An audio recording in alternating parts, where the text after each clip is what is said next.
Board of Education meeting to order. And at this time, I'd like to call on our chair-elect, David Mathis, to give the Pledge of Allegiance. Attention, salute, pledge. I pledge allegiance to the flag of the United States of America and to the republic for which it stands, one nation, under God, indivisible, with liberty and justice for all. Thank you. We'd like to welcome all of you to the State Board meeting this morning, or this afternoon, I think it is now. And we'll ask that our board members, as well as any of you that are speaking today, to speak directly into the microphone so that it will record and our minutes will be correct for today. In moving along, we have guests here from organizations as well as just visitors, and those of you that are here maybe to speak to us today, we just want to welcome you, and you signed in, and those will be reflected in our minutes that will go out after this meeting today. We also have some media with us today, and I would like to recognize them. Would you tell us who you're with, please? Yes, ma'am. I'm with WSPA 7 News. I'm in the upstate, and 5 other channels in Georgia, North Carolina, and South Carolina. Very good. You're a busy young lady. Yes, ma'am. Yes. Any other media here today? Well, thank you so much for being here with us. Is there any objection to approving the minutes as presented? Hearing none, the minutes are approved by unanimous consent. Is there any objection to approving the agenda as it is presented today?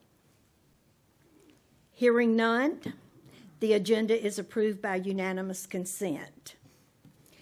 Moving to a little privilege of the board member, I just want to share something briefly with you today. This is February, of course, and it is the shortest month of our 12-month calendar. And you know, however, doesn't make any difference how short you are, you can still be mighty and powerful. And we celebrate a lot during this month that has made us who we are today. For instance, President's Day. Both Washington and Lincoln were both born in this month. And while it started out as Washington's birthday as a holiday, now it is President's Day. And President Franklin D. Roosevelt said, quote, "The only thing to fear is fear itself." So think about every problem, every challenge that we face. The solution to each starts with what? Education. If you're walking down the right path and you're willing to keep walking, eventually you'll progress. Other days that are special is Groundhog Day.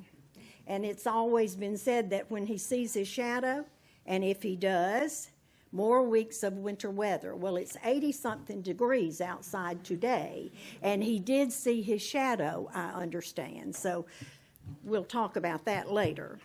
Valentine's Day is for showing love to all around you.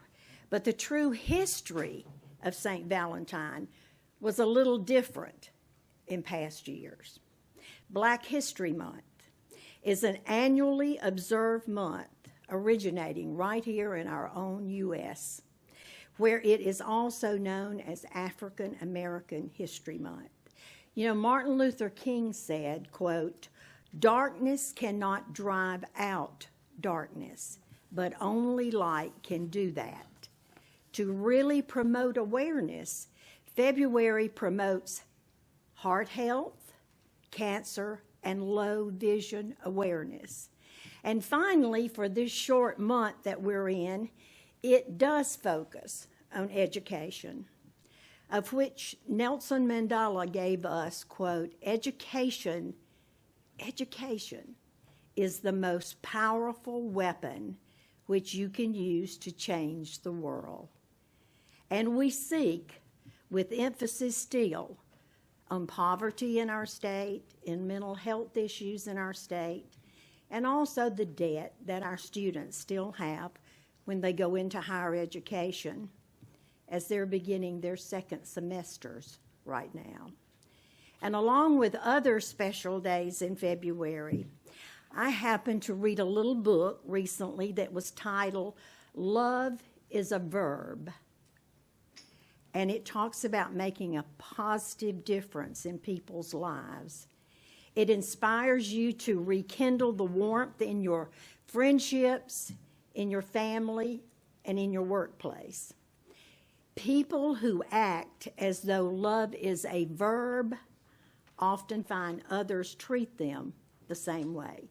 So happy February to all of you.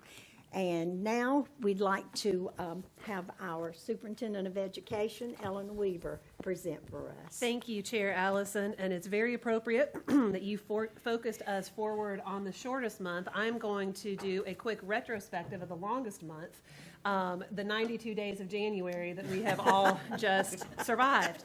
I made just a really quick list of all of the many things that happened in January, and I'm going to try to give you all a quick preview of some of the highlights of that. But our Office of School Facilities had the annual committee meeting whereby they approve our construction guide. We had obviously an administrative transition in Washington. We had a Power School cybersecurity incident, and very thankful for just how incredibly resourcefully our department as well as district teams rose to the occasion on that. We had the release of the nation's report card, the NAEP results. We had the governor's state of the state. I gave my budget presentation to House Ways and Means. We had National School Choice Week. We had an incredible celebration of the African American History Calendar, which you each have a copy of at your place here. It was truly one of the most transformational and beautiful ceremonies that I have ever been a part of, and just the themes of hope that run through this calendar are things that I'm very excited to share throughout this year with our students. We had a commemoration of the 80th anniversary of the liberation of Auschwitz, and then I personally have been to Greenwood, Bamberg, and Spartanburg. So I think I'm going to start singing the Johnny Cash song, I've been everywhere, man, I've been everywhere. It has felt like a month, but we have some wonderful things that are happening, and I just want to unpack a couple of those. You all know that we have the Education Scholarship Trust Fund as part of our education ecosystem here in South Carolina, and that has consumed a lot of the General Assembly's attention, especially the Senate, the first few weeks of this year. And just as a report of where the program is based on the current parameters of the law, the application window for the program opened on January 15th. We have just about 1,700 students who are planning to return and re-enroll in the program this year. That's a 94% retention rate of eligible students, which is very strong. We have received almost 3,000 applications to date for this new school year, and that represents all 46 counties across South Carolina. And of those students, a good representation of the demography of our state, about 33% African American, about 64% Caucasian students in that application pool. Dr. Ferguson is going to talk a little bit more about the NAEP results in his report to the board, but what I just want to emphasize with you all is that we have a long way to go, but we are headed in the right direction. South Carolina is beating the national odds when it comes to COVID recovery, and that is something that I think members of this board can take a lot of pride in. And as my granddad used to remind me, it's direction, not perfection. And so we are headed in the right direction, and we have a lot more work to do, but I'm very excited to see us represented really in the top tier of states in the release of those results. I wanted to briefly touch on as well the great work that our Office of School Facilities has been engaged in over the last year. As I mentioned, we had our annual meeting of the committee that approves the building code standards for schools. And so that's one of the maybe most underreported and yet most important parts of this job, is that the superintendent actually gets to be the chief state K-12 building inspector.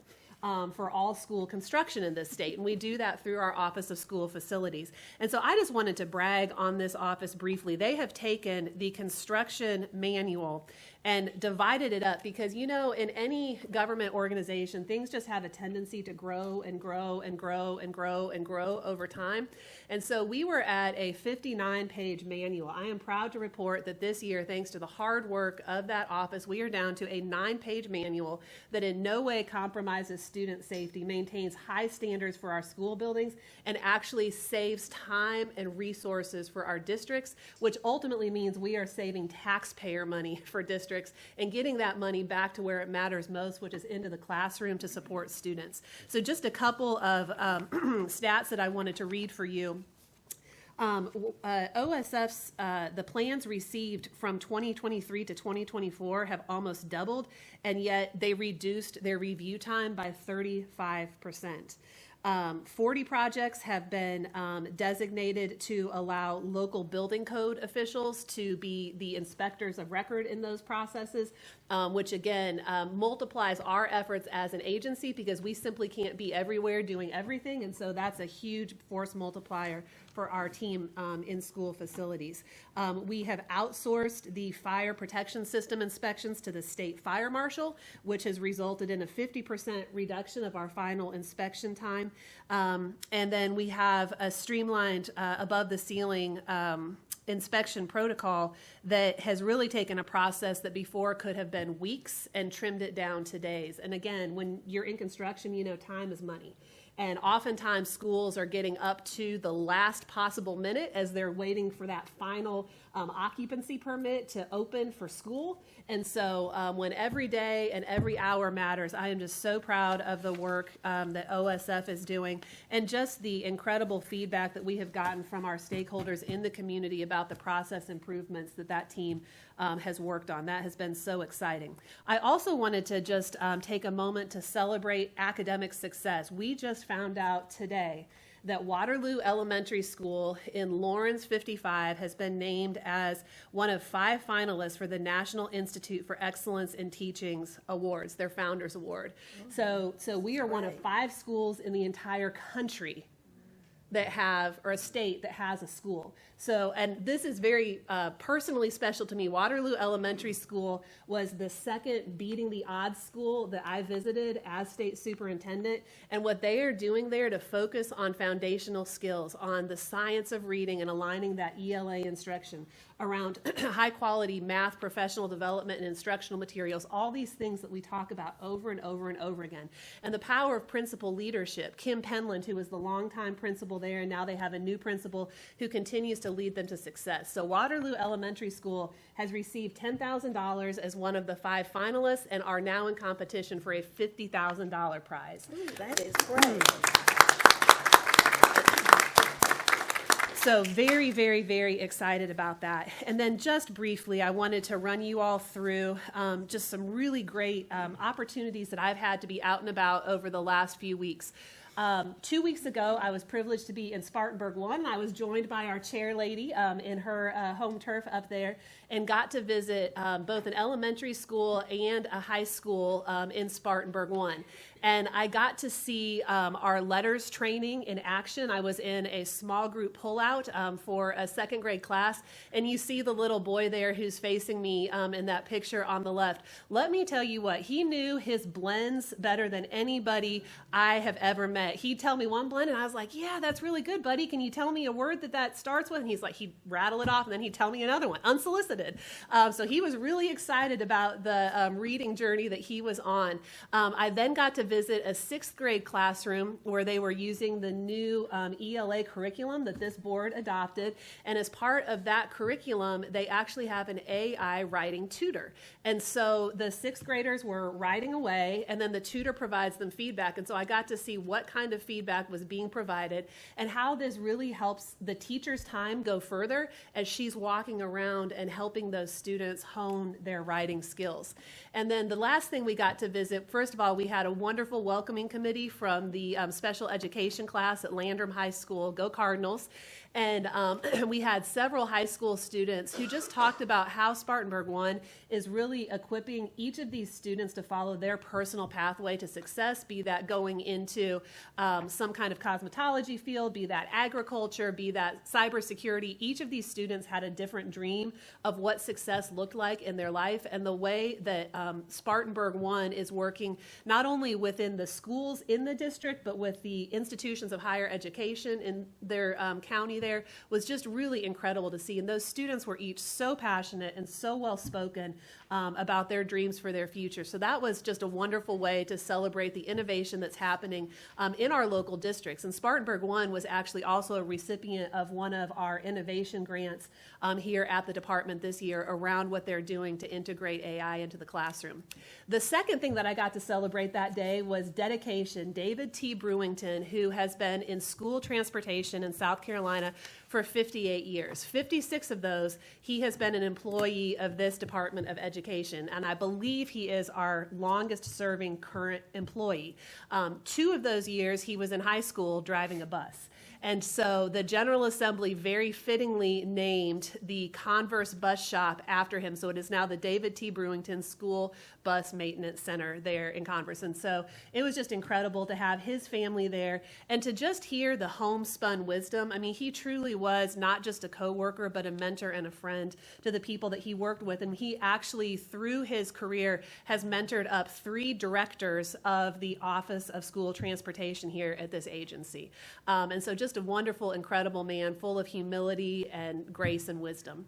And then finally, celebrating opportunity. I had a privilege to go down this Friday to Bamberg and meet about 50 or 60 students from Bamberg Earhart High School and Denmark Oler High School. Go Red Raiders and Vikings. They were absolutely just blown away to find out that Bamberg County is now part of the Meeting Street Scholarship Fund family. The Meeting Street Scholarship Fund was started in Charleston through the generosity of Ben and Kelly Navarro, and the goal is to really give people a pathway, give students a pathway to a debt-free education that they might not otherwise have had. And so this is not a competition for a scholarship. If you meet the eligibility criteria, you will receive a scholarship. And so there are 14 counties, including Bamberg now, where these scholarship funds are now available. You have to graduate from a public or public charter high school. You have to be eligible for a Life or Palmetto Fellows Scholarship. You have to complete your FAFSA and get a Pell Grant of any amount, and then you have to attend one of 17 eligible 4-year institutions here in the state of South Carolina. And so each of those students there were selected by their principal as students who are on track to meet those criteria. And when I think about how transformational this could be, a last dollar scholarship that could allow students in our rural communities to go to a 4-year college or university and graduate debt-free, I mean, that's transformational. That is generation-changing opportunity right there. And so there are incredible things happening all across our state of South Carolina, and I hope you are encouraged to hear a few of them today. Madam Chair, thank you. I'm tired. I can tell that you've been on the go. And I enjoyed being with you up in presenting that school bus driver over the years and everything. I've never met anyone any more humble and loving for his job and that kind of thing. And of course, Ms. Johnson would have been with us because that is her area, but she had the flu that day. So we're glad she's back with us and doing well. We'll now move into our parliamentarian comments. John Tyler. Thank you, Madam Chair. I believe we're all familiar with the folklore surrounding the groundhog this time of year. If he sees his shadow, that means there are 54 more days to file your statement of economic interest with the State Ethics Commission. And if this sounds like a Groundhog Day that you've heard before, perhaps you were here last year, or perhaps you recall last month, and you're hearing it again today, and spoiler alert, you'll hear it again next month as well, as the deadline for you to file is March 30th at noon. Not the end of the day, but at noon. You'll also receive an email from my office with helpful links, both with information and the link to where you can go online and file your statement of economic interest directly. Thank you very much, John. That's another thing to put on your list of things to do for this month of February, which is very short, as we talked about. I want to say again how much we appreciate you being here. We also appreciate a lot of people that are online watching us today, and we are now in the public comment area, and that is usually allotted a 5-minute, but today we have over 14 people who are wanting to present to the board, and we certainly want to get as many of you as possible.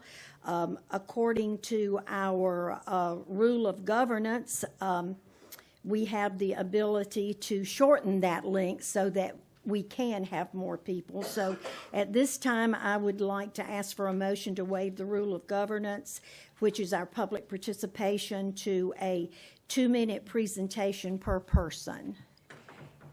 Mathis, so moved. Okay, is there a second? Perimeter. Second, O'Shields. All those in favor say aye. Aye. Any opposed likewise? Thank you so much. So we have a 2-minute. When you come to the podium, please present your name. And also, I would say that Dr. Hanley. I'm getting kind of far away. I know. Is that because you don't want to do what I asked you to do? I got it. You got it. Okay. John has it today, and John will have our timer on, and when the buzzer goes off, you will know that the 2 minutes is up. So we are beginning with Angela Prestile. Is that correct? It is. Thank you. Families Against Book Bans. Okay. I'm Angela Prestel. I'm from Ridgeland, South Carolina. So think about what makes you different. Maybe you have glasses. Maybe you were an only child, or the youngest or oldest, or you're left-handed. Do you remember the first time you met somebody else that shared that characteristic? Because for me, I do. I remember entering first grade and meeting someone else like me. Yes, I met the only other left-handed person that I knew. I was no longer alone. For all young people, finding a book that reflects their different experiences can be a lifeline. It offers them a sense of belonging and helps them understand who they are in a world that might not always get them. To take these books away is to deny these students the opportunity to see themselves in the literature that shapes their worldview. I truly believe that you want what's best for all students, even the left-handed ones. And that includes teaching them the value of respect and empathy for people who are different from themselves. Representation is even more important to me because in addition to being left-handed, I'm also a lesbian. I remember the first book I bought featuring a lesbian protagonist. Now, I wish I could have said that I found that book in my high school library. Instead, I had to save my money, take a bus downtown by myself, and search for literary support on my own. But it was okay because in that book, I saw that I wasn't alone, that I was worthy of love, and that my story mattered. Banning books is not a path toward protecting innocence. Instead, it's a path toward denying our kids the opportunity to grow into thoughtful, inclusive individuals who can think critically about the world around them. It's important that we let all students see themselves represented, and that we teach them to approach differences with an open heart, not fear. Thank you. Thank you very much. Robin Limberg.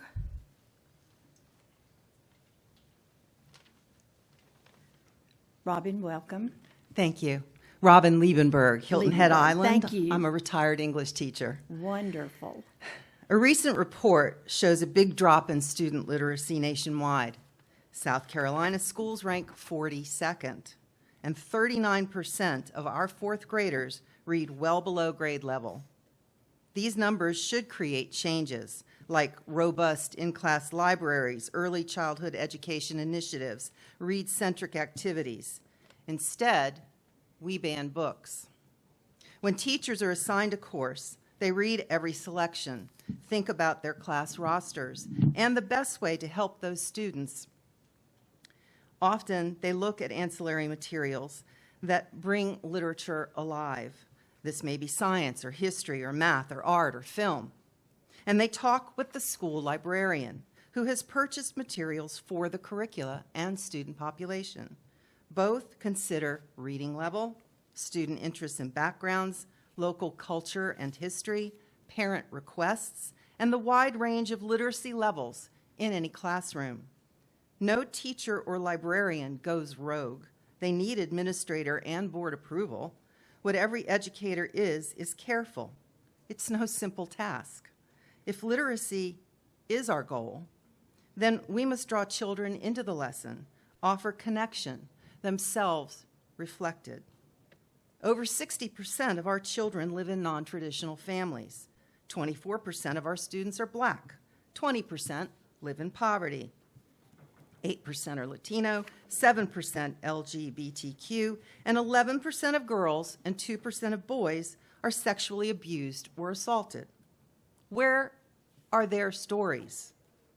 The bans you field today feel like an erasure of these children, like you want them to fail. These books are not for everybody. That is not a library's purpose. Our job as educators is to set students up for success. Thank you. I Robin, appreciate thank it. you.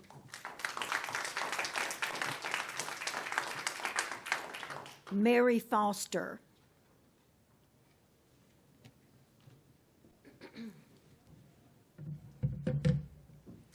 Thank you. I'm a teacher, parent, and concerned citizen from Beaufort, and I've attended most of your board meetings since Regulation 43-170 was first proposed. This regulation was proposed a year after Beaufort County faced the challenge of 97 books in our public schools by 2 individuals. Our district policy called for a review committee to be formed to assess each of those titles. These committees were made of teachers and librarians, the experts regarding child development and literary value, in addition to parents, community members, and district staff. Each committee read their assigned book in full, then met for 1 hour to discuss and assess the book and make a recommendation to our board. All but 5 of the books were ultimately returned to shelves. Now, Regulation 43-170 has empowered one parent who did not agree with the community-wide and democratic review of the 96 books she challenged in Beaufort County to potentially have 4 books removed from every school in the state.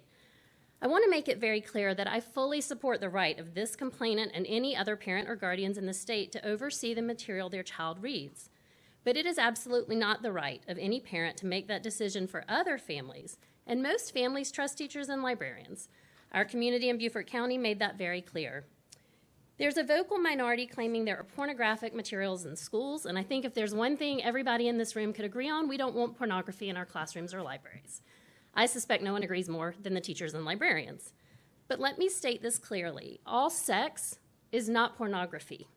These 4 books cover complex and difficult realities many students may personally experience, but they're not pornographic. That's why the community-based review committees in Beaufort County recommended returning them to high school shelves. The students you represent do not all look the same, believe the same thing, or have the same life experiences. That's why we need books in our schools that tell stories from many communities and perspectives. I implore you to vote against the removal of these books and reject silencing the stories of our students. Thank you. Thank you, Mary. Patricia Miley.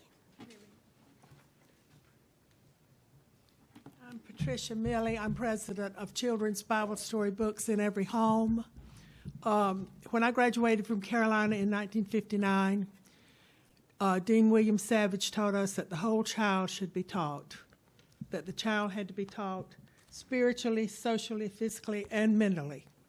And if the child is not taught the whole child, you have a problem. Now, in America today, we have learned that we cannot have a democratic republic without a society that has Christian morals. This democracy will not work without Christianity. They go hand in hand. And in our Constitution, we have freedom of religion, not freedom from religion. So these are the 2 books. I've worked with children for 65 years. These are the best 2 books in the world for children. In Horry County, we've put out 14,000 of these books, and raised $252,000. Now, the private sector should have the authority to put these in the schools and let every child that wants one have one, because every child needs hope. Our children have lost hope. Our teenagers don't want to go to school. Our teenagers don't want to work, from what I hear from the Lieutenant Governor. So, to me, the answer is to give our children hope. And these two books, they are wonderful books. This is from birth to second grade. You have the picture, you have the story, the questions, and the prayer, all the way through the Bible. And we put a letter in here to the parent, telling them to put the child in their lap and read to them. And we put a sticker here of verses to be memorized. We tell the parent to give them a prize for each one and a grand prize for all. And they're the main things like John 3:16, the Great Commandment, the Ten Commandments, the Lord's Prayer, all of the standards that children need to memorize and carry in their heart. The Bible says, "Thy word have I hid in my heart, that I might not sin against thee." And Ms. when I Millie, taught, I'm sorry, the 2 minutes are up, dear. I'm sorry, well, I could go on forever. I know you could. You're a But these beautiful are the lady two with a books. lot of information, but we thank you so much Okay. for bringing that This one is today. third grade and up. And Very this good. one's for childhood. Child. Thank you so much, Ms. Millie. Elliot Nodell.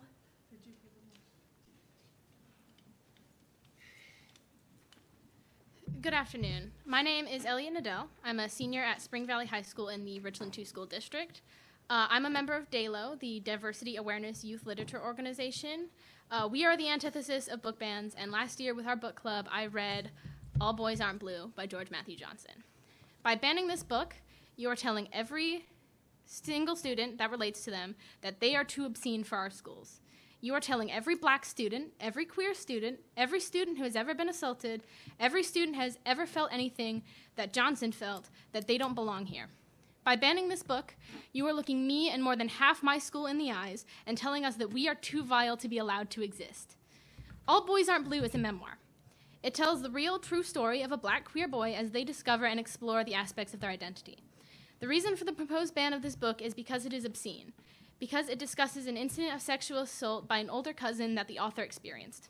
In the chapter that recalls the incident, the author writes, "Unfortunately, I didn't have a handbook to learn sexuality as a queer boy. Johnson didn't have a handbook, so they wrote one. By banning this book, you are moving this information from the hands of your students.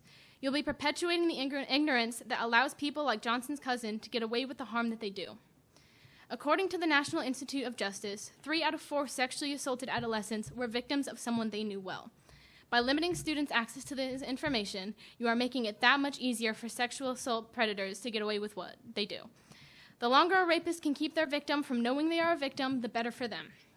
The lives of 750,000 students are in your hands. Your responsibility is to protect them when their families fail. This is not protection. This is perpetuation. Thank you. Thank you.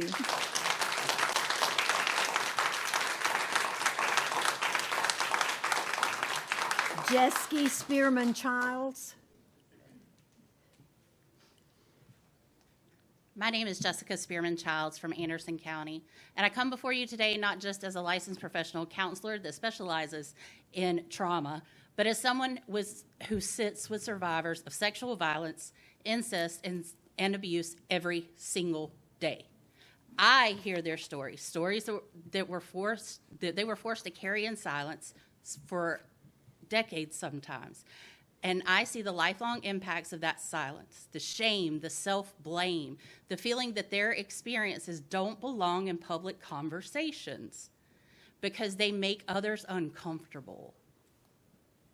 That is why I'm here to speak in defense of Push by Sapphire. Because every time we remove a book like this from our libraries, we send a very clear message that survivors should remain invisible, that the stories don't belong, that their reality is too much for us to acknowledge. South Carolina has some of the highest rates of sexual violence in the nation. Trust me, I see them daily. Thousands of survivors seek support every year, and we know those numbers barely scratch the surface because the abuse goes unreported. According to the South Carolina Coalition Against Domestic Violence and Sexual Assault. In 2022 alone, over 3,500 new survivors of sexual assault crisis services in our state. And we know incest and childhood sexual abuse remain some of the most underreported crimes. These are not distant statistics. These are our students. They are sitting in your classrooms, walking in the hallways, and many of them are surviving in silence. Some argue that PUSH is too raw, too difficult, that its utilization of African American vernacular English makes it inaccessible. But to the students who see themselves in Precious's story, the language is not a barrier, it's recognition. It is a reminder that their voice, no matter how it sounds, is worthy of being heard. And trauma survivors will not be erased. Thank you. Thank you. Jennifer Raynell. And I may have mispronounced that last name. It's okay. I get that a lot. I'm Jennifer Rainville. I'm the Education Policy Attorney with Appleseed Legal Justice Center. I want to speak briefly to you about the book Flamer. I don't think that this book violates the regulation. Flamer is a graphic novel about a teen who's terribly self-conscious and is relentlessly bullied by his peers. He's confused, depressed, and alone, which are all things that teens struggle with daily. In fact, bullying has become an epidemic of sorts. I have been closely watching to see how this board would explain the definitions and legal analysis around sexual content and age appropriateness, because I believe the regulation is overbroad and vague. If we apply the standards, analysis, and logic that this committee used around 1984 and Crank, Flamer also does not violate the regulation and should be retained. There is some mild sexual content in the book around changing bodies, puberty, how self-conscious teens feel, along with a couple of mild off-color jokes. But again, it doesn't reach the same level of other books. When this committee was talking about 1984, it was stated that if the reader had no idea what sex was after reading the passages, they would not be able to deduce it by reading those lines. This book does not explain or depict content that meets that definition. The critics of this regulation have pointed out that 43-170 will lead to viewpoint discrimination. If the board does not apply the same logic and analysis that they've used with other books, it confirms that the regulation is not about protecting our children from age-inappropriate content, but rather silencing viewpoints that some may find disagreeable, which will inevitably lead to litigation.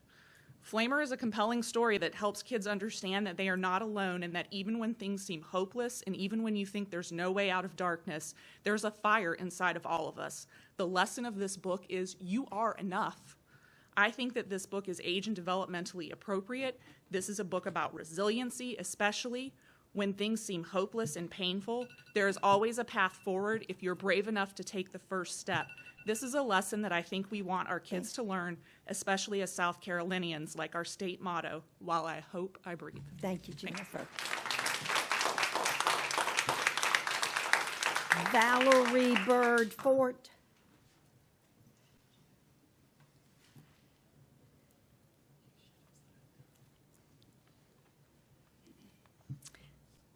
Hi, my name is Valerie Birdfort, and I'm a mom and a library educator. Back in the 1900s, when I was earning my master's in library and information science, I was taught to curate collections that meet educational, developmental, and recreational needs of all students. This involves careful consideration of professional reviews, curriculum support, student interest, and the inclusion of diverse voices. I learned to curate a collection that is balanced, age-appropriate, and reflective of every person in my community. In library school, we discussed intellectual freedom and the possibility of book challenges at great length. I was taught to be familiar with my school board's policy and the procedures in place if a parent had concerns about a book in my library. In my 15 years as a practicing school librarian, I never had a formal challenge filed. When parents had concerns, they spoke to me directly, and we worked together to ensure their child didn't check out that specific book again. These conversations were always respectful, grounded in trust, and reflective of my role as a professional. Had a formal challenge occurred, the policy was clear. A committee would be formed, much like the instructional review committee that you've established. The policy outlined who should be involved. There was always a school librarian, an administrator, a parent, and a community member on the committee. The committee was required to read the book in full, meet to discuss it, and make a decision that applied across the district, a process rooted in thoughtful deliberation and community consensus. This system worked. In South Carolina, that system changed this school year. What's happening now is flawed. One parent's objection can result in all students across South Carolina losing access to materials.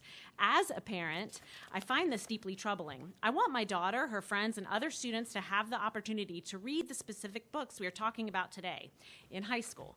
With the exception of Flamer, frankly, if she'd like to read that right now as a student nearing middle school age, I'd be okay with it. I am her parent. I make that decision, not another parent or group of adults who do not live in my community or know my child. So, if Flamer, for example, is removed from South Carolina schools, what recourse do I have?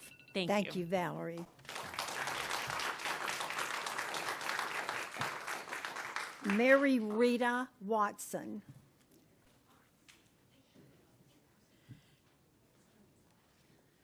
Good afternoon. I feel like I might be intermission after all the important words you've just heard. I would like to introduce myself. My name is, again, Mary Rita Watson. I am a 37-year veteran of the classroom, just recently retired from Dorchester District 2, and I currently work for the South Carolina Education Association. In this very polarized world in which we live, we at the SCA believe it's really important to remember that we're all here for the betterment of our students and for the employees of our public schools. With that in mind, the members of the SCEA shared with you today a little bit of sweetness through those bundt cakes that hopefully you got, and maybe you didn't, and they're in there now, and you can pick them up along with all staff. Just as we teach our children about kindness and the importance of working together, we must also model it as adults. So enjoy your sweet treat and know that we appreciate you, and we look forward to our continued partnership in our public schools in South Carolina, and I thank you for your time.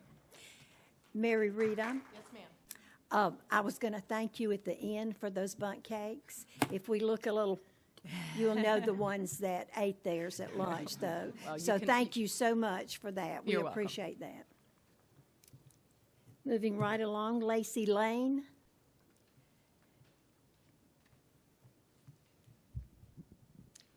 My name is Lacey Lane of Fort Mill. I'm a school counselor of 16 years, a mother of 2 school-aged children in public schools, and a strong supporter of public education.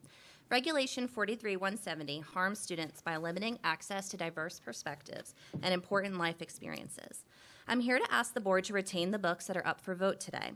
The perspectives and experiences represented in these books are lived experiences by many students across our state. Removing these books would stifle critical thinking by discouraging exploration of complex or controversial issues.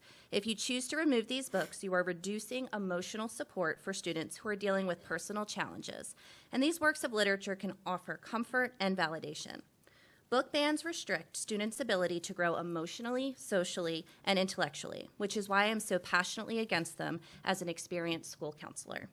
The 4 books up for discussion today are important for our youth because they provide critical opportunities for emotional growth, personal reflection, and understanding of diverse experiences. And here's why each matters. Flamer is a graphic novel that tackles themes of identity, body image, and growing up as a gay young man in a challenging environment. This helps our LGBTQ+ youth see themselves represented, and it provides all readers a chance to understand the complexity of identity and acceptance. Perks of Being a Wallflower is a book that addresses mental health, trauma, friendship, the struggles of adolescence. It resonates with many young readers who might feel isolated or misunderstood. It offers a sense of validation and hope through the protagonist's journey of self-discovery. And I distinctly remember this book being advertised on MTV back in the 1900s when I was in high school. I was excited to read it. I remember buying the book, and it was so engaging and meaningful. It really helped me develop the love of reading that I have today. The third is Push. It's a powerful novel that portrays the life of an abused and marginalized young woman, sheds light on issues like abuse, poverty, the impact of trauma. It's a stark but important read for students to understand the realities that many individuals face, as well as resilience and personal strength. I ask that you retain the 4th one as well. I ask you retain all 4 books, and please respect my parental rights as well. Thank you so much. Thank you, Lacey.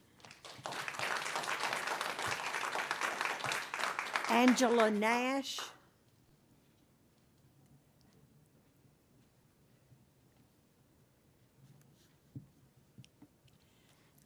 Good afternoon. I wanted to make sure first this was tall enough for me. It's good to see you all. So I was going to read what I had here, but I want to just start by saying thank you all for everything that you do. I'm Angela Nash, and I live in Richland County, Northeast Columbia specifically, and I wanted to speak on the books that you guys are looking at to be removed and the impacts that that has on children. Now, I might be in the minority here today, but I can assure you that I'm not in the minority for many people who aren't able to be here today to speak on that very thing. So first and foremost, I do want to commend the administration for developing a clear and concise plan for prioritizing educational outcomes while ensuring a safe and engaging learning environment for our students. Your commitment to these dual objectives is commendable. But I particularly want to highlight the fact that you guys are reviewing these books, and the ones specifically that have sexual imagery. And the reason I use imagery is because one of the things that is not stated is that so much of that imagery is planted on the minds of children, just like it is for us. Our imagery, we could see something and it lasts for years and years and years and you don't forget it. And studies have shown that the impact of those sexual imageries being seen by young children with developing minds can lead to things such as pornographic addictions. I've mentored many students, both young kids, girls, and boys, who have suffered from pornographic addictions that have practically ruined their lives. And some of those imageries that they saw started in our schools. And I believe that parents do have the right, but when you put them in a public school, then it is there for everyone. It is not, a parent can't decide if that book is there for everyone. But as a parent, you still have the right to teach your child outside of school in our public libraries. Those books are available. I went to a school when I was younger, and in that school, they didn't teach everything that my parents felt that we needed to know about being Black in America. And they wanted us to hear the stories, not just of struggle, but about being brave and about how we overcame. And you know what my parents did? They made sure we heard those. And I just want to make sure that you guys understand that those images last a lifetime and can be destructive. Angela. Thank you. Whitney Hendricks.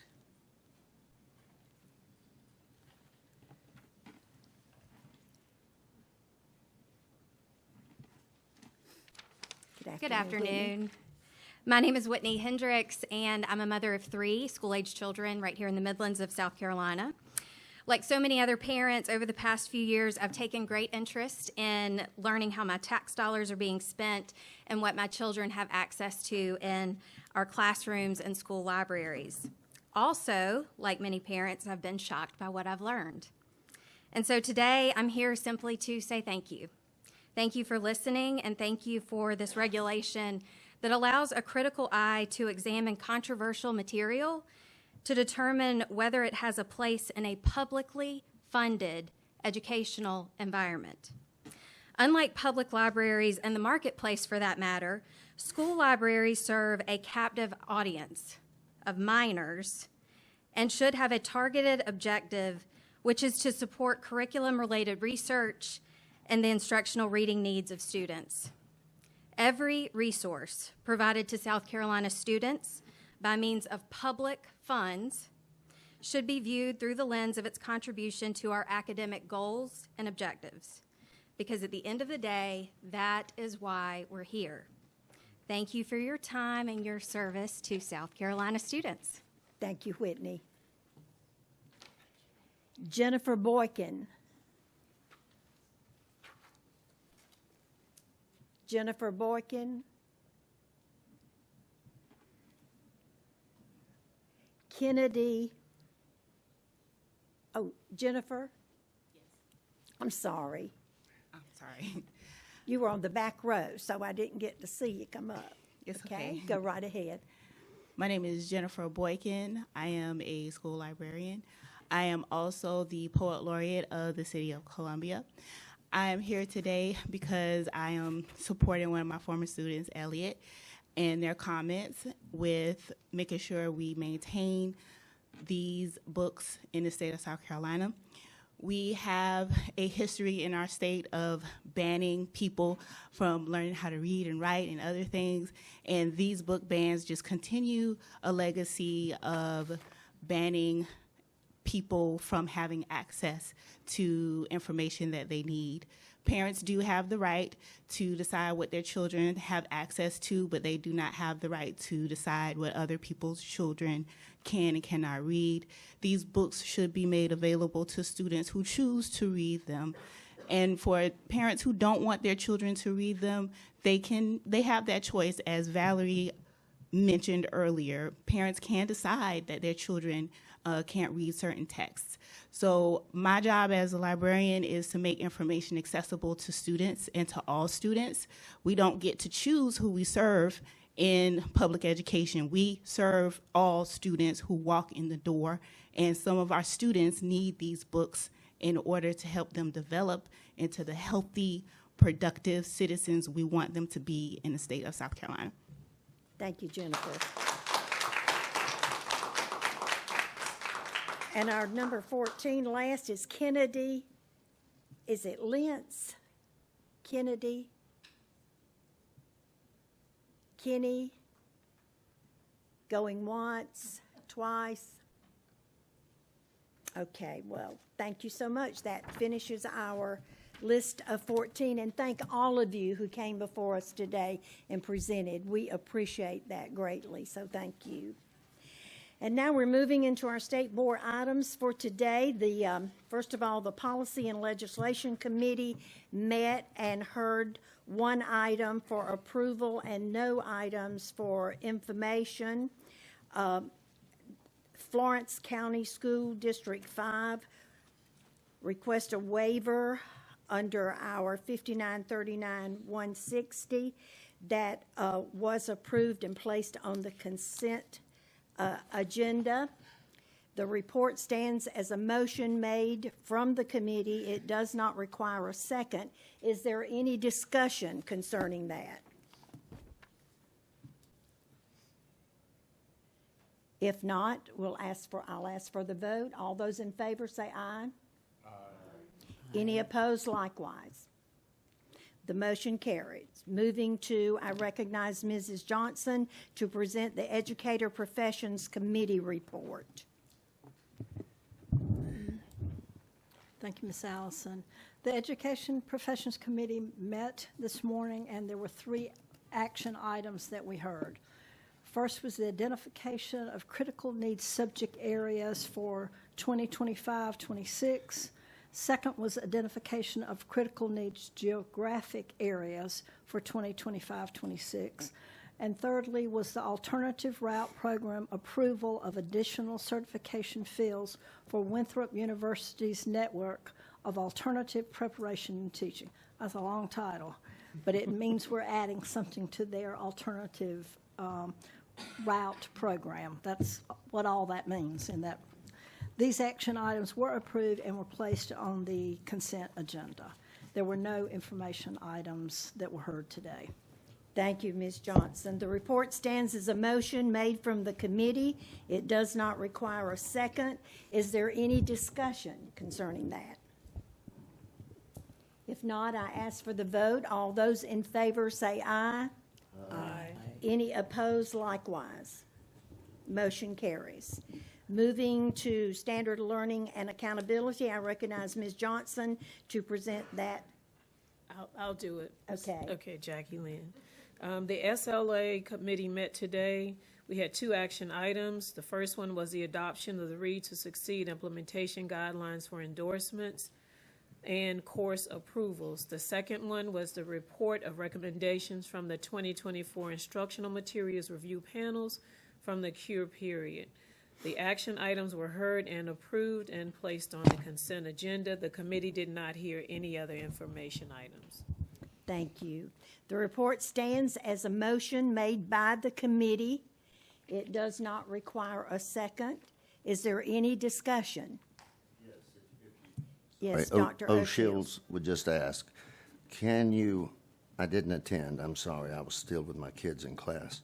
Can you tell me what panels from the cure period might mean? I'm not against it at all. I just need clarification in that I missed the committee meeting. So that's on me. So Dr. Ferguson.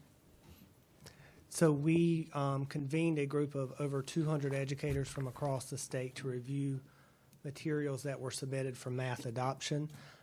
Several of those materials did not pass the first round. We gave feedback to the publishers, asked them to correct their materials. They resubmitted. We brought that same group of 200 educators back to look at the materials that were reviewed based on our recommendations, and these are the results of those folks coming back together and looking at the materials. So it wasn't as far off as I thought it was, and that was in giving the leeway we could take action on them this month and not hinder the math progression for textbooks. Yes, sir. That's exactly right. We asked for the 30-day waiver because we will begin to commence caravans and take those materials across the state for review and selection by districts at the end of this month, and we wanted to make sure these materials were included in that. And that's what I was hoping. I just wasn't sure. Thank Yes, you. sir. Any other discussion? If not, I'll ask for the vote. All those in favor say aye. Aye. Any opposed likewise? Motion carries. I recognize Dr. Hanley now to present the Instructional Materials Review Committee report and recommendations. Dr. Hanley. Madam Chair, the Instructional Materials Review Committee met on January 9th via Teams.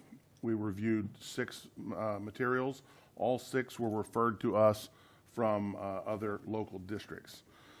The first 4 were all referred from Beaufort County. They were all originally reviewed by Beaufort County prior to the passage of 43-170, when the complainant registered those complaints with the district. The district initial answer back to the complainant was that they had already reviewed them. They did not want to review them again. She went back and forth with the district multiple times, and after the 90-day period had elapsed, she then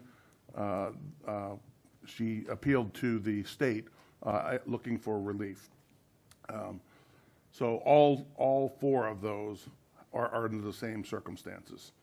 The first one is Perks of Being a Wallflower by Stephen, I won't even try to butcher his last name. The Instructional Material Review Committee unanimously found that the material was not age and developmentally appropriate because it contains descriptions of sexual conduct. And of course, any materials containing such descriptions is not appropriate for any students, according to Regulation 43-170. The second material was All Boys Aren't Blue by George Johnson. Again, the Instructional Material Review Committee unanimously found the material not to be age and developmentally appropriate, again, because of sexual conduct. The third one is Flamer by Mike Curato. And again, the committee unanimously found that the material was not age and developmentally appropriate because, again, sexual conduct in the material. And the fourth one was Push by Sapphire. And again, the committee unanimously found that the material was not age and developmentally appropriate because of descriptions of sexual conduct. The next 2 materials were referred originally from Fort Mill and were heard back in November. At that time, the complainant had not given sufficient details in her complaint, and we asked that she provide more detail to the committee, including not just her description of what was in the material, but actual quotes. And so she did come back with exact quotes, and so then we reviewed those materials again.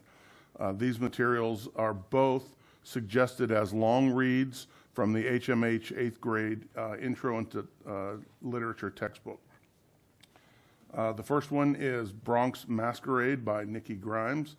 The Instructional Material Review Committee unanimously found that the material was age and developmentally appropriate because it did not contain descriptions of sexual conduct, as well as found it to be age and developmentally appropriate.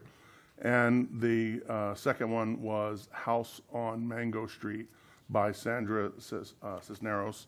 And again, the Instructional Material Review Committee found that unanimously found that material was age and developmentally was appropriate, and that there was no descriptions of sexual conduct. One information item, since our last meeting, Beaufort County sent us a letter stating that they had already reviewed a number of challenged materials and they did not feel that they should be reviewing those materials again since the passage of 43-170. I will be working with department staff to develop a plan on which of those materials should be reviewed and a timeline for review. And that's my report, ma'am. Thank you, Dr. Hanley. The report stands as a motion made from the committee. It does not require a second. Is there any discussion at this time? Yes, this is Beverly Frierson. Okay, Ms. Frierson. Turn this on. I said, this is Beverly Frierson. I have a question with reference to the books that were found to be had sexual conduct and therefore deemed inappropriate. Were those books deemed to be pornographic in nature? Well, being pornographic in nature is not part of the standard for the regulation. The regulation relies on state statute to actually identify and define what is sexual material, and if it meets the definition of sexual material based on state statute, then by regulation we are to recommend that those materials be removed. Okay, thank you. Well, from listening to the comments that we heard today, I too have a question because, as was stated by many people, the objection perhaps of one person should not necessarily make that book inappropriate for the entire state. And in that there is really vagueness in terms of sexually appropriate or sexual content as opposed to pornography. I think there is disservice to many of our students who may find themselves in a position of being unaccepted and disrespected. So I am not in favor with banning certain books on that list. So this is not, we made no judgment as far as was the material, because of LGBTQ or because of any other sort of mention of sex. Just because a book mentions sex, there are plenty of books that mention sex, but don't give graphic descriptions. When you look at the state statute for what is sexual material, that's not at all vague. That is actually very specific. And so I would call your attention to that. I appreciate your giving me that information, but again, in my mind, it's just too vague. I won't argue, but I'm not in favor with banning certain books on that list. Thank you. Dr. Hanley? Yes, ma'am. It was a binary choice. It's either there's sexual material in the book or there's not. And then after we make the determination, is there sexual material in the book or not? If there's not, then we go to the other age and developmentally appropriate standards. But when there's sexual material in the book, as defined by state statute, that's it. We're finished with our review. Robert Hanley is at the podium, and I think you're going to go through the regulation. Yes, ma'am. I could just kind of give a brief. The State Department. Yes, ma'am. Absolutely. So I just wanted to kind of clarify first kind of the challenge process. I think that was the first part of your question. So when the board set up Regulation 43-170, they created an appeals process, which is the way kind of we are where we are today. The parent was able to challenge this at the local level, then was able to come up before the state board. But at the end of the day, it's not the parent's recommendation that stands. It's what the state board chooses to do one way or another. So it's not one parent making a determination, rather than making the challenge. And then it goes through kind of the process. The second piece, I just kind of go to your question about kind of vagueness. As the state board has continued to set precedent, it's clarifying what that precedent is, kind of clarifying what is and isn't a description of sexual conduct. And I point you back as well to Section 16305 I believe C1. In state code, that's the specific part that talks about what is and isn't sexual conduct. 305, yeah. 305, thank you, Dr. O'Shields. And so that kind of gives out the very clear definitions of what is and isn't sexual conduct. And then it's this board's determination as to whether or not it constitutes a description or visual depiction. I'm more than happy to answer any other questions y'all may have at this time. Any other questions? Yes. Dr. O'Shields. And again, we are who we are. We are 17 individually appointed people. And in looking at things, I don't read much fiction. I don't. But I have ChatGPT on 4 different apps in my phone. And I asked for each of these books how sexually explicit, or is Perks of Being a Wallflower sexually explicit? And although, and I can read it, but for time I won't. It says the book balances its exploration of the themes with the focus of the characters' journeys, making it appropriate for many young adult readers. And for me, and this is only me, I did not feel that I could say this when I was chair, because that comes with potential influence. And I didn't want it. And I didn't want to do that at that point in time. But my Sunday school lesson was entitled this past Sunday, Extreme Love. Comes from the Beatitudes. Comes from the terms where you have heard it said that, but I say to you. I think as we look at these, we need to be very careful, because I feel that one person is exerting incredible influence over us, and that is concerning to me. Only me. You can call me John Marshall Harlan if you want. He was known as the great dissenter. It's fine if you do. But I think we need to be mindful that as we look at these books, we are looking at them, yes, I do know very well 16-15-305. I am also familiar with Reg 43-170. But I think that we have to be mindful of the story. You have heard it said, but I say unto you. And I think we have to be mindful of careful deliberation with these, not taking them as as a singular unit, but as individual books. That would be my request. You don't have to agree with it. It's just my request. Madam Chair, may I make a statement? Yes, ma'am. Ms. Collier. As an English professor with over 30 years of experience, I've spent a lot of time teaching literature. Dr. Hanley, Dr. O'Shields, board, I will tell you that I have to make strategic decisions every day about what I'm going to teach in a college classroom, not high school. I would not teach certain materials in a college classroom because, as one of the people making public comment made, imagery is very important. And imagery through books, through words, is much more powerful than most people understand. We understand that when we see things in movies, television, video games, that's powerful. But words matter. Words are powerful. So I just wanted to address a couple of things as a member of the Instructional Materials Review Committee, who is also an English professor, and I've been doing this a long time. I have read a lot of literature. I have taught a lot of literature.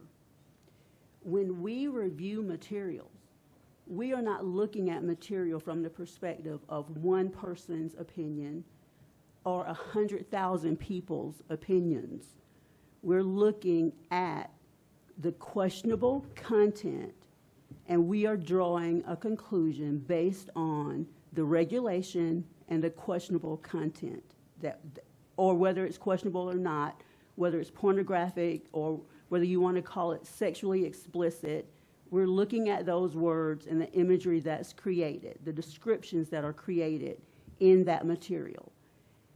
It is very disturbing for people to make huge leaps in logic to, number one, say that we're banning books. No one is banning books. The committee is not banning books. That is not the purpose of this committee. Number two, a book ban means no one can read the book. The book goes away. The books are available. If parents want their children to read those books, if the students want to read those books, public libraries are full of those books. The difference is whether in a school library where the parent may or may not know what the student is reading, should the book be available? I think that's the question that's being presented to us. So there is no book ban. No one is saying, you can't read this book, don't read this book. What the commission or the committee has been commissioned with doing is when there's a complaint, whether it comes from one parent, 2 parents, or 10 parents, or 100,000 parents, then we have a responsibility to our best discretion to see if the regulation is being violated. Now, there may be books that I personally don't have a problem with, but if I can answer the question, yes, the regulation is being violated, then I have to vote to remove the book. If I can in good conscience say no, then my responsibility is to vote to retain the book. There are going to be parents who don't like that. There are going to be educators on both sides who don't like what we do, for and against, and we understand that. But this is what I need everyone to try to understand. Every time we read a book, it has an impact on us.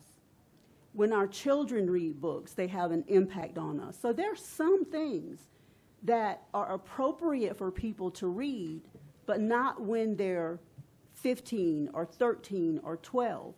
That has nothing to do with, we're not making judgments on the overall theme or the overall content or the overall purpose of a book. That's not what we're here to do. And when people make the leap, make the assumption that if we say book Z, because it violates the regulation, is not appropriate in a particular setting, we're not saying it's not ever appropriate. That's not our judgment call to make. That's each individual's judgment call. That's each parent's judgment call. That's each student's judgment call. That's each school's judgment call to make. But we simply have been given a charge. Is it appropriate in a certain setting for young people of a certain age? We are not making a comment on the theme. We are not suggesting that there's nothing valuable or good in the book going forward. That is not what we're doing. That's what happens in a book ban. That is not what this committee is doing. And I need you, whether you believe that or not, I felt it was important to say that because the comments that are being made, frankly, many times are just false. It's just not true. We are not making overall judgments on the value of a book, the writer, any person's walk of life and experiences that that person has had. We're not trying to say that people shouldn't ever read this material. We've been given one very clear question. Does it violate the regulation? That's it. And we're either saying yes, according to the regulation, this is in violation, or no, it is not. It is just that simple. And again, there are things that even in my college classes that I would assign to senior English majors that I would not assign to freshmen. That's the bottom line. And that's college. These are young adults. These are not preteens and teenagers. These are college students. And I'm going to make that judgment. I try to make that judgment depending on who they are, their age, what's appropriate. I also make judgments based on whether they're English majors or non-English majors. There are just some things that students who aren't English majors would not be interested in reading. It would be not beneficial for them to read unless they choose to make that decision personally. Maybe the work is too long. Maybe some of the material is too philosophically challenging. It's not something that a kid who's majoring in business or math or biology generally would benefit from reading. There's a book called Middlemarch. I'm sorry, I apologize that you know it. And it's not because there's anything bad or graphic. It's just very long and very taxing and very difficult to read. I wouldn't assign that to a freshman, but I might have an English major in my senior capstone course read it. So those are the kinds of judgments we're making. And to make the assumption that we're making some type of huge societal statement is absolutely erroneous. It's just a false assumption. That is not what we're doing. Thank you, Ms. Collier. Is there any other discussion? Yes, I I'd like to tack on to Dr. Collier if I could. Dr. And Hanley? I agree with her comments completely, and I associate with them, actually. You know, the last two materials that we reviewed this month and also reviewed them in November, that was the Bronx Masquerade and House on Mango Street.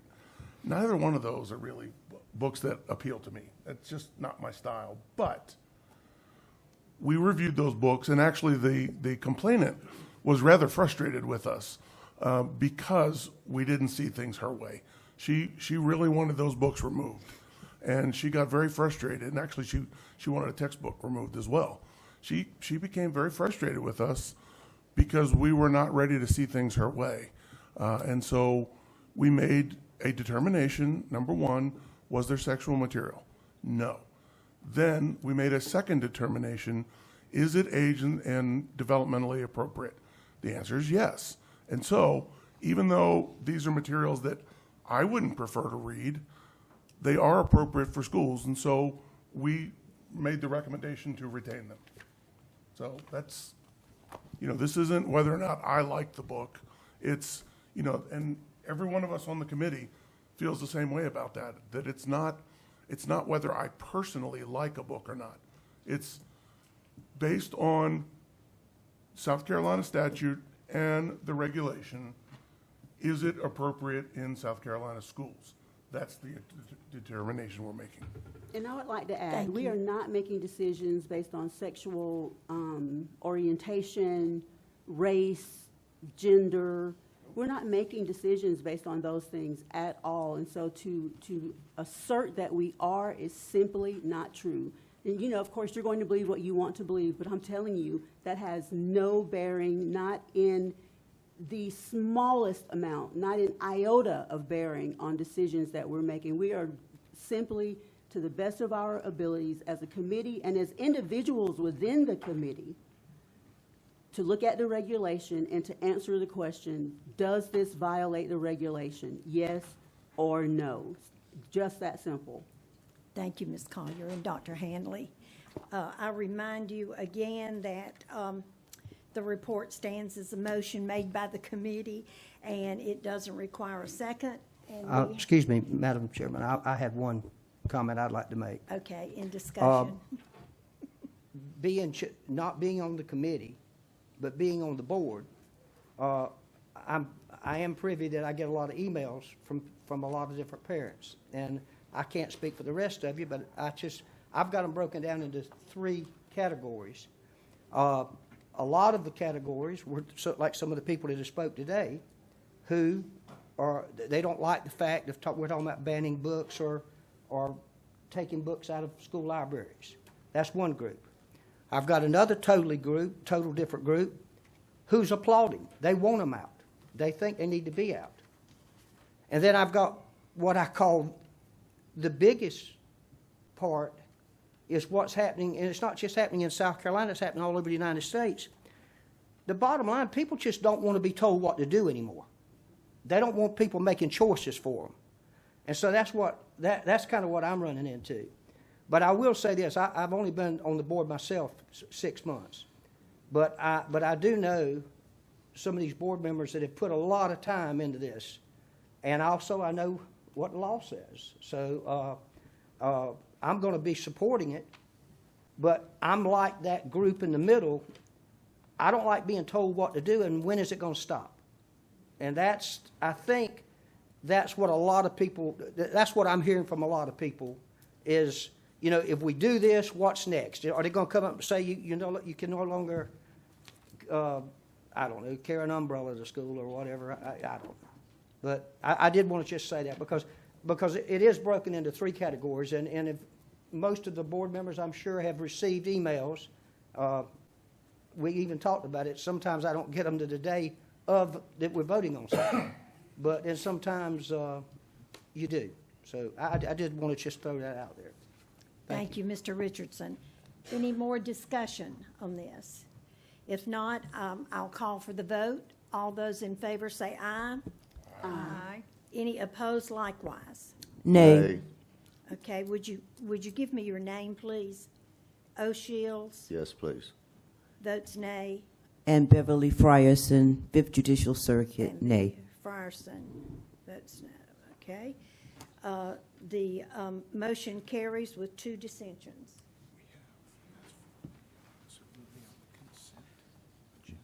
Okay.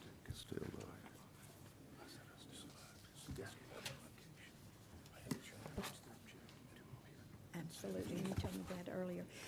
Since this was not a unanimous motion that carried, this will not be on the consent agenda, so therefore, would you, Dr. O'Shields, and would you, Beverly Frierson, please note what items you voted no on? Like, was it all, or was it parts No, of being? unfortunately, carrying for me the information that I had gathered, because see, I didn't get this till today. Right. This I only got today. So I had to do a lot of the research on my own. I did not have an issue with perks of being a wallflower, and I didn't watch the subcommittee. So you don't have one with 7? 7, 8, or 9. 10 I did because of the nature of the language and the graphic sexuality, yes. Okay, so that's the only one, 10, right? That was for me, yes. Okay. What about you, Ms. Frierson? Is it all, or do you have particular ones? The ones that I'm objecting to are, they're being moved. Items 7, 8, and 9. Okay.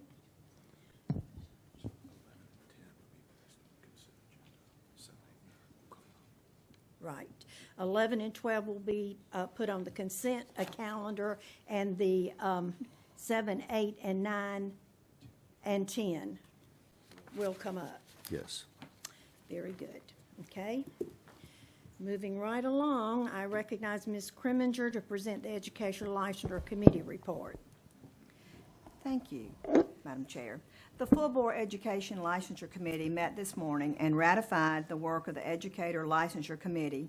We heard 8 cases with 6 suspensions and 2 public reprimands. I'd like to thank General Counsel for all their hard work in getting us these cases. And a special thank you goes out to our committee member, Sally Lee, who served on our committee for 2 years. And I've had the privilege to work with for 3 years. We appreciate your hard work, dedication. You think you know someone when you work with them that closely, but I must say I found out something today that was very interesting that Sally shared with us, that she was actually on The Price is Right in 1988 and won a car. We're going to miss you, Sally. Thank you for all of your hard work. I'm going to have to look on.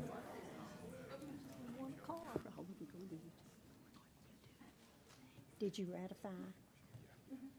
Yes, you did. Okay. All right.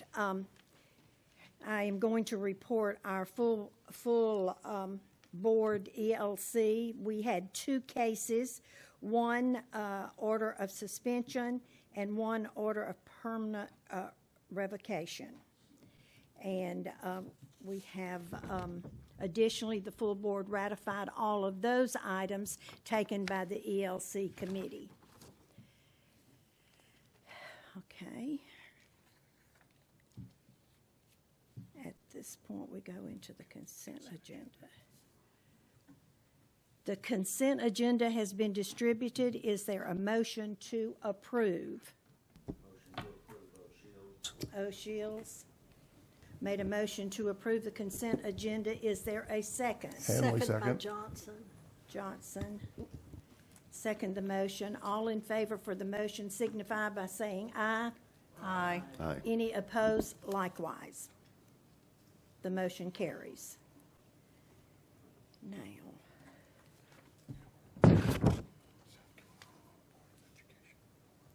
Right. Now we move to our South Carolina Board of Education report. There are 4 items for approval. Those 4 items are 7, 8, and 9 by Ms. Frierson and 10 by Dr. O'Shields.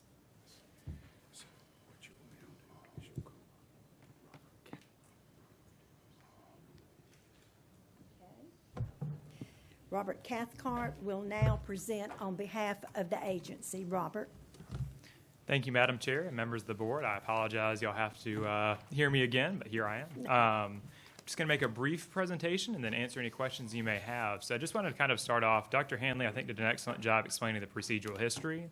But just as a reminder, this board requested after the first couple of materials were brought up that these be handled first at the local level. These were handled at the local level. And then after that 90-day period of appeal, they were brought up to the state board to the Instructional Materials Review Committee. We held our committee meeting on January the 9th. So the first material, I believe, on your agenda is Perks of Being a Wallflower. So just to kind of talk through briefly, the passages are before you in the report and recommendation under Exhibit A. So these passages were found to have instances of, or descriptions of sexual conduct. They went into enough explanatory detail, had enough length and degree of detail to qualify as descriptions under the regulation. And therefore, as the regulation states, if it has a description of sexual conduct, it is age and developmentally inappropriate for all students. So the committee made its decision unanimously. But if you have any questions on this particular material, I'd be happy to answer those at this time. Any questions? Yes, sir.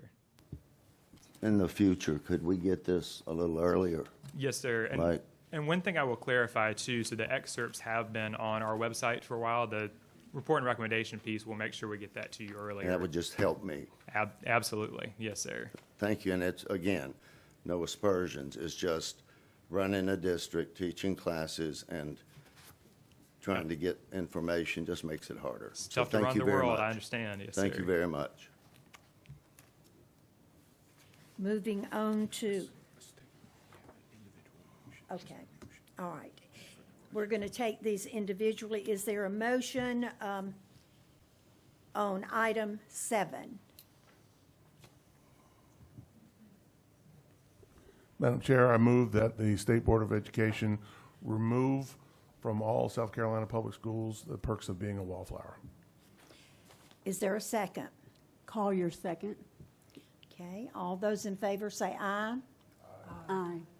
Any opposed likewise? Opposed. Okay, we had one opposition. Opposed. Ms. Frierson, okay. The motion carries.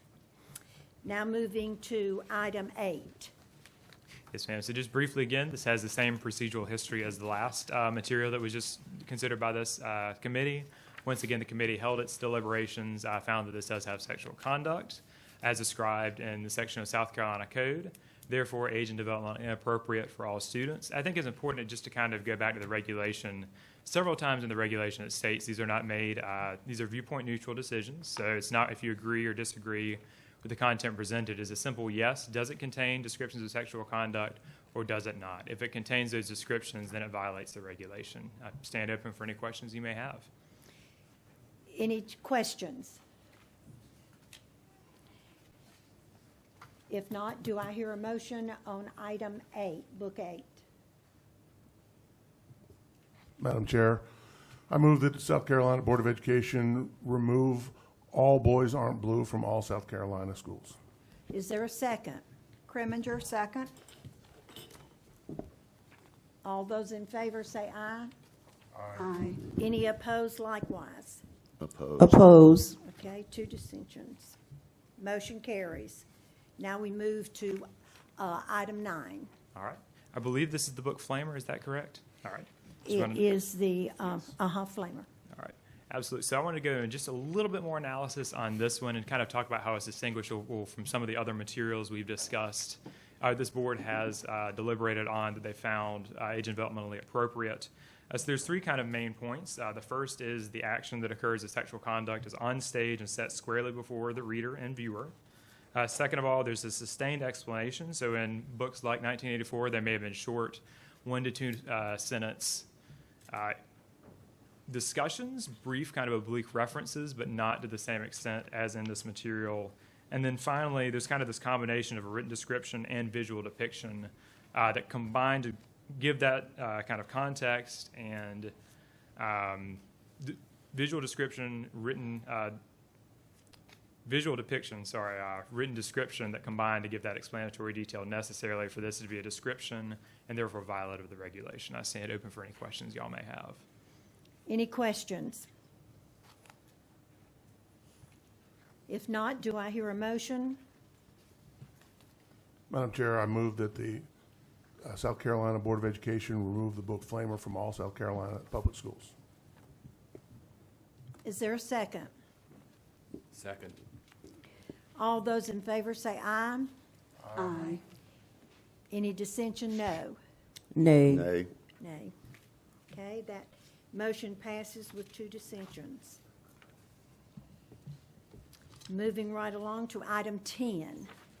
Would you mind giving me the title? That's all right. Push. Push. Yes. Push. Sorry. Not enough. I'm Not enough sorry. space on here. Just got too many things. If y'all seen my desk, you would understand. So once again, this material came up through the same process from the Beaufort Board originally. Had the 90-day period elapse. Came up before the Instructional Materials Review Committee. This material was found to have descriptions of sexual conduct as outlined in longstanding South Carolina code, and therefore is age and developmentally inappropriate. I'm open for any questions you may have at this time. Any questions? If not, do I hear a motion? Madam Chair, I move that the South Carolina Board of Education remove the book Push from all South Carolina public schools. Is there a second? Kriminger, second. All those in favor, aye. Aye. Any opposed likewise? Oppose. Motion carries with 1 dissension. Okay. Now we're right here. Right here. Yes. Yeah. Okay. Now we move for information, and I will call on Deputy Superintendent Matthew Ferguson. Good afternoon. Good afternoon. Good afternoon. We'll go ahead and apologize. I'm going to be long today, but as I tell y'all every month, I think this is the most important part that we get to talk about, because we're going to talk about students and learning and our Hope Network work. So I want to start today with an academic and a Hope Network update. And in our agenda, we just had Hope Network, but we have NAEP scores now, and we wanted to make sure that we walked you through those NAEP scores and what they mean in South Carolina schools. And there's a lot of statistics in these NAEP scores, and I promise I am not the statistician. There are a lot of psychometricians and statisticians who can go deeper in that. And I really hate when people leave when we talk about the good stuff. I'd argue there's nothing more important to talk about. Amen. But I want to kind of set the stage for NAEP. As most people say, that NAEP is the nation's report card, and it is the only assessment that is given across all 50 states and compares the academic achievement of those students so that you can compare apples to apples. And so what we have in South Carolina is a story that beats the national narrative right now. So I think if you read the news and you are looking at what folks are saying nationally about NAEP, it is gloom and doom. It is wailing and gnashing of teeth because the results are not good. And what is even more pronounced in the national data is that we have not yet recovered from COVID. We have not stopped the bleed. In South Carolina, we have been able to effectively stop the bleed, and we have triaged, and we have maintained our levels from 2019, and in some cases, we've gone up. And I think if we are giving credit, we should start with Dr. Mathis and Superintendent Spearman, because what I think we will see is that there was a really smart investment in some of our ESSER programs that really focused on students, particularly in the letters work and the work around foundational literacy skills in our most at-risk schools. And then we've been able to work on scaling that and spreading it across the state. And I think when we are standing here in 2 years, that these results are going to be even stronger. So we're going to take these in turn, and we're going to look at 4th grade math and ELA, and then we'll go to 8th grade math and ELA, and we'll talk about some trends. So what you see here is that in 4th grade math, South Carolina students scored higher than their pre-pandemic levels and 4 points higher than 2022, marking a statistically significant increase. And what is really pronounced about that as well is that we also had statistically significant results across our subgroup. So you see that we brought our average scale score up. It's 1 point above the national average. And then you can also look at how we were able in South Carolina to move individual subgroups of students in 4th grade math. This is a really neat chart too. It shows how we compare to different states. And what we see is that South Carolina is not statistically different from Georgia, North Carolina, Florida, or Texas. And there are a handful of states that do score higher than us, but nationally we fall right in line with the vast majority of 4th grade math scores, and we are above, again, that national average. This is the really cool chart. And what this chart does is it looks at the average score from 2019 to 2024, and it lines up all the states to see if there was a decrease, no statistical significant change, or an increase. In 2 years, I really hope to be Alabama, but I will take that we are slightly up, and we are on the far right of this graph. So we are 3rd nationally in 4th grade math score improvement. Moving on to reading, in 4th grade reading, we are 1 point below pre-pandemic levels, but we have again exceeded the national average. And what we see here again is that there are many declines in subgroup performance, but there is not a statistically significant decline in South Carolina 4th grade reading since the pandemic. And so we have been able to stop the bleed. We have successfully triaged in 4th grade reading. And again, I think a lot of that credit goes to us being very intentional about focusing on our lowest performing schools and the science of reading and the ability to scale that across the state this year. We look at our comparison to our sister states. We see that we are not statistically significant from Georgia, North Carolina, Florida, and Texas. There are a handful of states that do better than us overall, but we are in good company. And then again, when we look at the comparison to 2019 scores, South Carolina is again on that far right-hand corner of the graph to show how we compare to state changes. And again, I wish we were not LA. I don't wish we were LA. I wish we were Louisiana, which is abbreviated as LA, or Alabama, but we are 5th in this chart. And the superintendent, Weaver said earlier, perfection, it is direction, not perfection. 8th grade math and reading are not great. we are not at perfection yet, but I think if we look at the direction we're going, it's better than it could be. So again, we stayed steady with no statistically significant decreases, which is unlike national trends. So if you look at the state, we stayed pretty flat in 8th grade math, and nationally there are pretty dramatic and statistically significant declines across subgroup performance. North Carolina is statistically significantly higher than us as a neighboring state. There is no statistical difference between Georgia, Florida, and Texas and us. And when we look at our comparison to all states and jurisdictions, we're about the middle of the pack. So there is a lot of room for growth in our middle schools in math. And that is, you may be asking, you may be wondering, what are we doing about that? And so I think that goes back to the recognition that we had a math problem, which is why we worked on standing up the Palmetto Math Project. We have developed out that team this year, and they are now in schools across the state, in pilot schools, refining their coaching models. They've gone through the selection process of the standards. They've worked on the materials that you adopted today, and they will be supporting the implementation of those materials.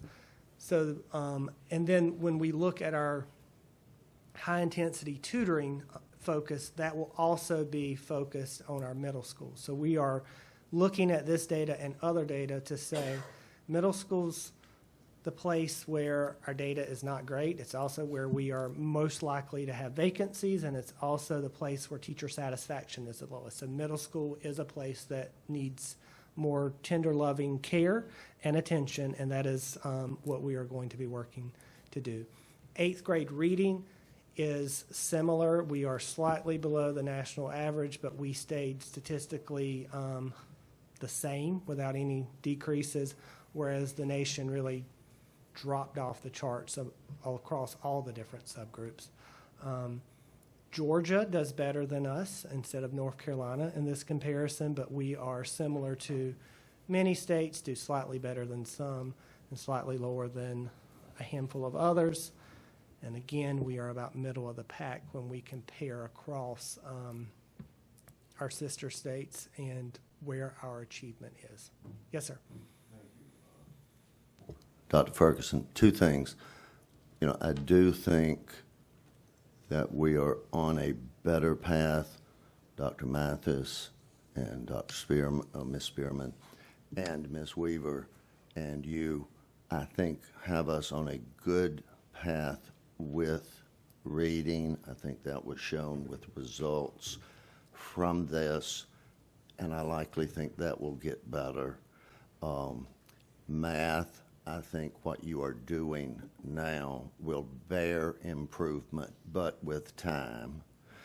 I think it is wise of us to do this, but the only thing I'd have is, why did we pick Texas to be in our peer group and not Alabama or...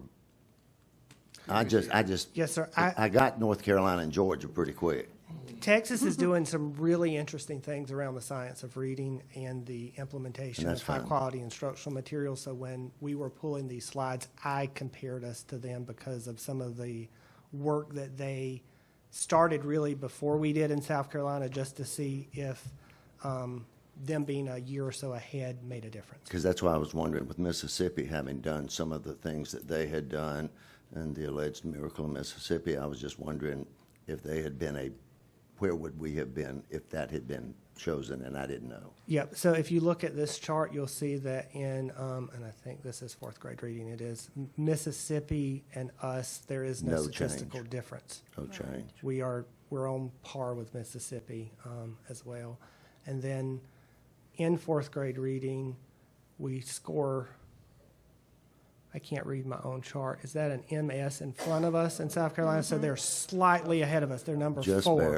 Just barely. Yes, sir. Matthew, what did you learn from Louisiana and Arizona? I mean, why are they in those two areas so far ahead of everybody else? Yes, sir. So Alabama is really interesting because where we have been focused on reading for the last few years in our Read to Succeed Act, they have a Math to Achieve Act, and so they have been doing work in math like South Carolina and many other states have been doing in reading. And what they have really focused on is the implementation of high-quality instructional materials, so having strong Tier 1 textbooks and supporting teachers in their implementation. No surprise, that's exactly what Louisiana has also done, and they have been focused more intently on literacy than math. And so when we look at the reading scores, Louisiana's higher because that's where their focus has been, but you see some improvement in math as well. Alabama is higher in math because that's where they have been focused in their implementation of high-quality instructional materials and teacher professional development. So it's timing. It's time. They're a little bit ahead of us, yes, sir.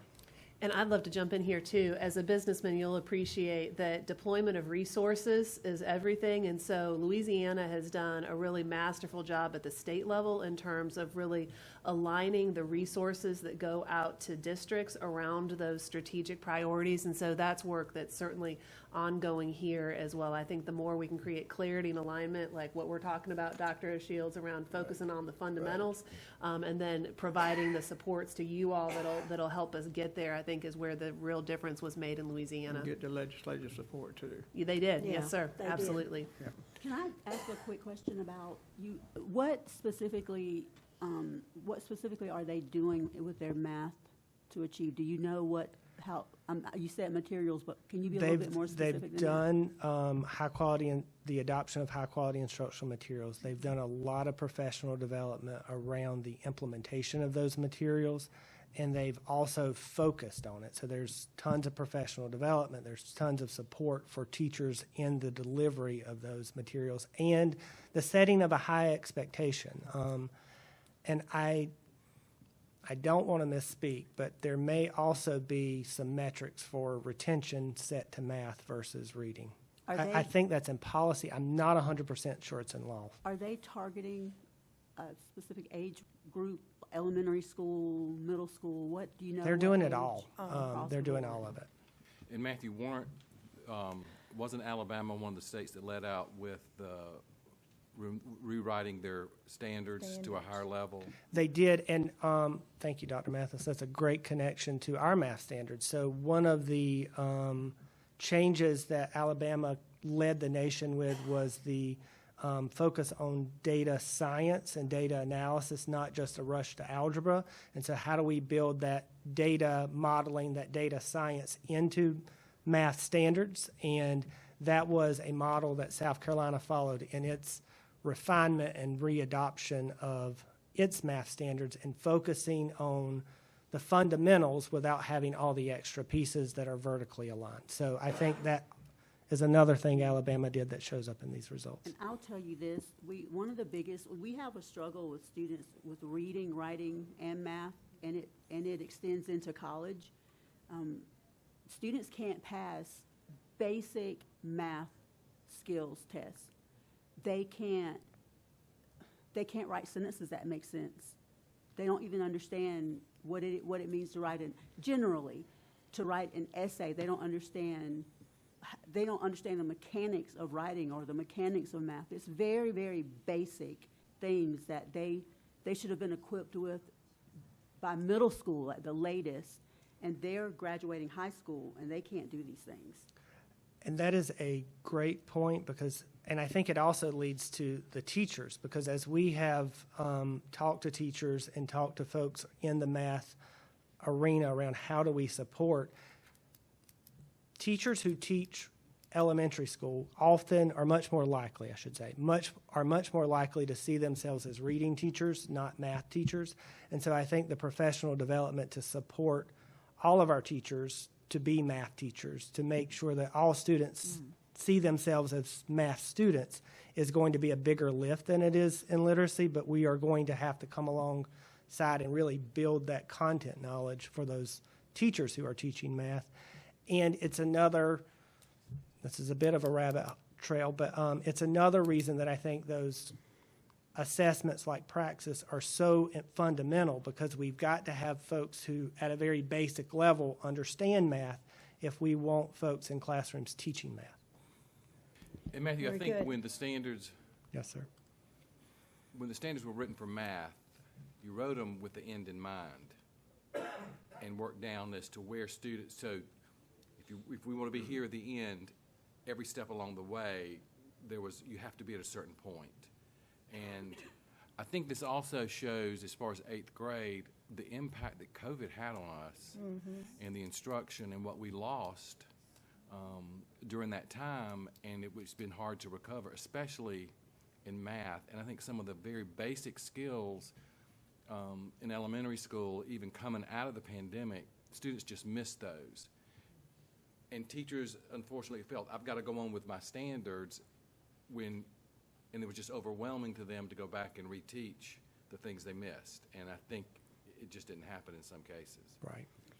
Any other discussion? Or we And I just also want to say the professional development for the teachers is definitely a must and it's needed, but also for your school administrators, because those are the ones that are going into those classrooms, and they need to know what they should be looking for, what's going on in that classroom.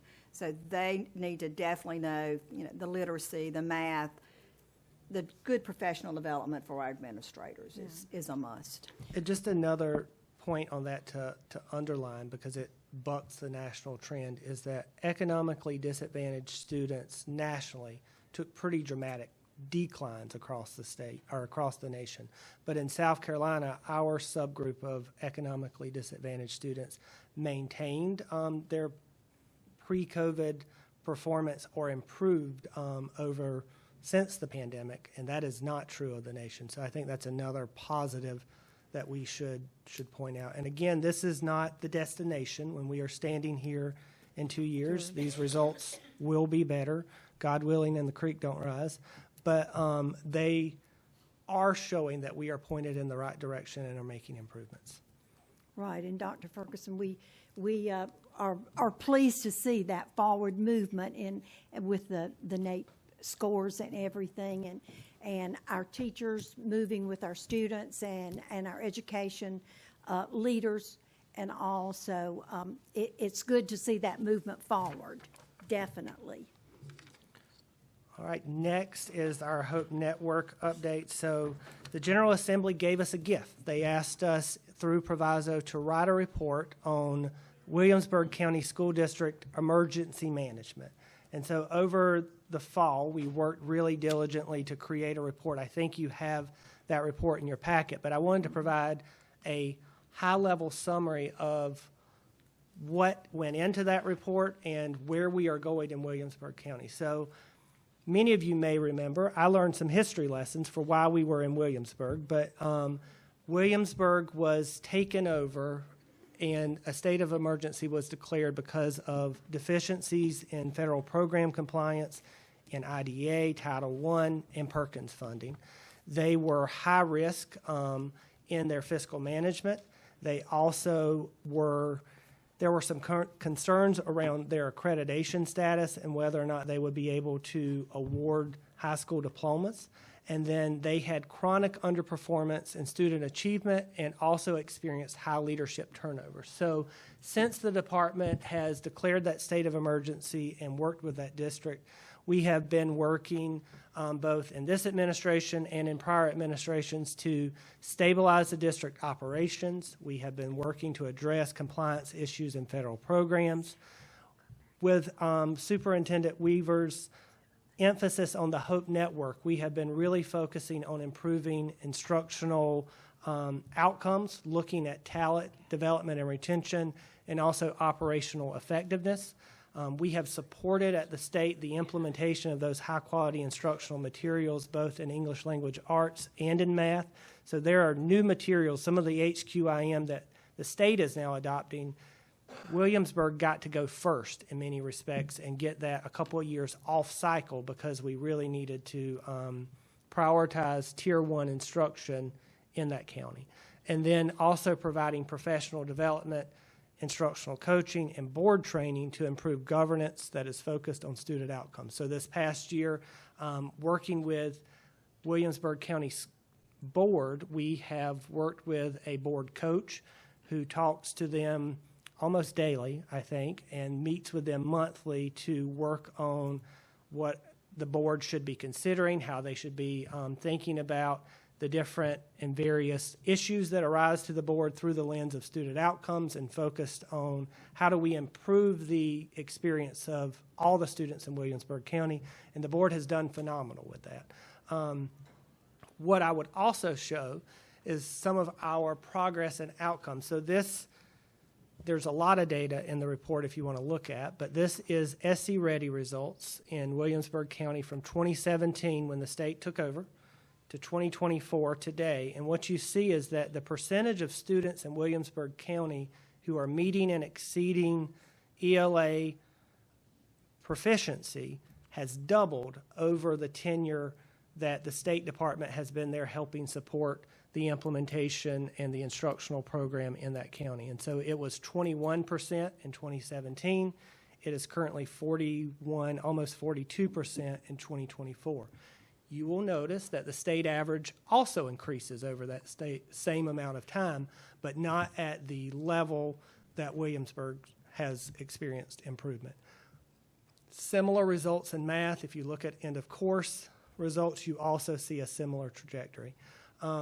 What is also important to notice is that in 2022, 56% of the schools in Williamsburg County were underperforming schools, which means they had an overall rating of unsatisfactory or below average.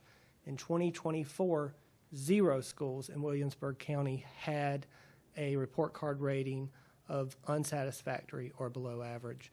And so that is pretty drastic improvement over that time.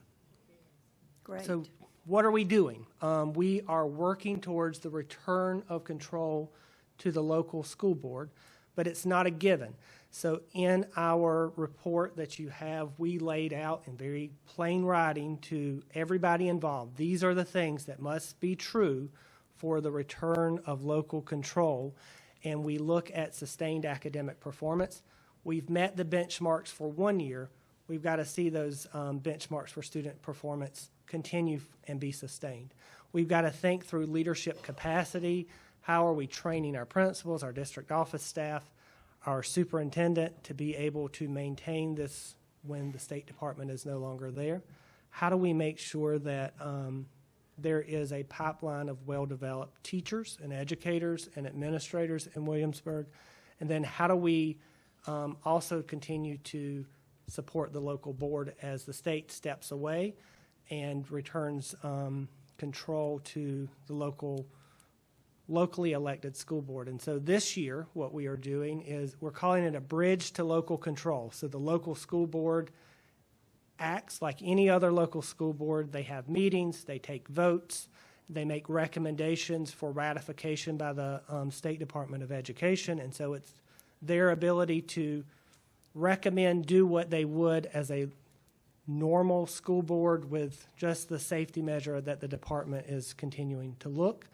And then if that all goes well, the plan is for the return of local control to the Williamsburg County School District as early as January of 2026, but we've got to meet these metrics to make sure that takes place. So, Wonderful. Great report. Moving right along. That sounds great. Yes, Thank you ma'am. for the work. Thank you. Thank you. Have a little cleanup for the board, if you all, I could have your attention. First of all, as I did, you recently received a letter from the South Carolina Education Oversight Committee regarding a 5-year cycle review of the state accountability system. The EOC has requested nominations for the State Board of Education for the State Accountability Advisory Committee and focus convenings. The deadline for nominations is Friday, February the 14th, Valentine's Day. So if you have any questions, please reach out to Rebecca, and she will help you with that. But they sent that to you for any nominations that you might have to serve on that advisory committee. As John went over with you earlier, please, you will get a reminder about your ethics report. We again want to thank the SCEA for those wonderful bundt cakes today. And Sally Lee, you have been an absolutely wonderful board member.